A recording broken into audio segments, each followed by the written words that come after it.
en kæmpe nytteværdi.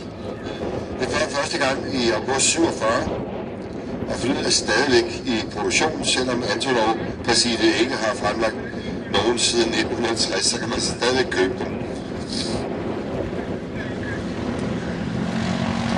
Det er Oleg Antonov, der har været flydesigner siden 2. verdenskrig.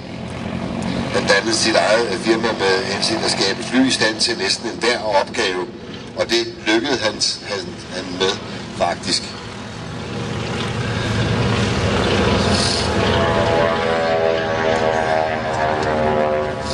Det er et af de fly, der starter og lander på den korteste strækning, og det skyldes jo til dels det høje lift med de dobbelte, der kan sænkes til 20 grader.